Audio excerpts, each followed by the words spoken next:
ആകാശ ദുരന്തമാണ്. അതിൽ ഒരു മലയാളിയുമുണ്ട് അപകടത്തിൽപ്പെട്ടതിൽ. കോഴഞ്ചേരി പുല്ലാട് സ്വദേശിയായ രഞ്ജിതയാണ്. ആശങ്കപ്പെട്ടതുപോലെ തന്നെയാണ് സാഹചര്യം. രഞ്ജിത ഈ അപകടത്തിൽപ്പെട്ടവരിൽ, അതിൽ മരിച്ചവരിൽ രഞ്ജിതയും ഉൾപ്പെടുന്നു എന്നുള്ളത് ജില്ലാ കളക്ടർ എസ് പ്രേംകൃഷ്ണൻ കൺഫേം ചെയ്തിരിക്കുകയാണ്. രഞ്ജിത ജി നായർ, 40 വയസ്സാണ് രഞ്ജിതയുടെ പ്രായം.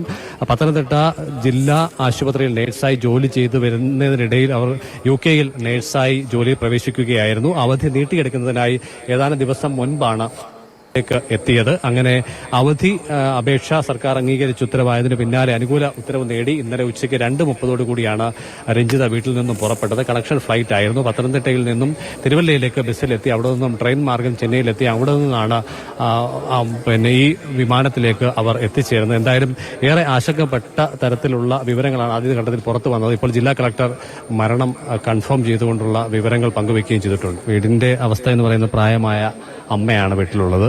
അവർ രോഗബാധിത കൂടിയാണ്. മൂത്ത മകൻ 10ാം ക്ലാസ്സിൽ പഠിക്കുന്നു. ഇളയ മകളാണ് ഇളയത്. 7ാം ക്ലാസ് വിദ്യാർത്ഥിനിയാണ്. വീടിന്റെ നിർമ്മാണ പ്രവർത്തനങ്ങൾ പുരോഗമിക്കുന്നു.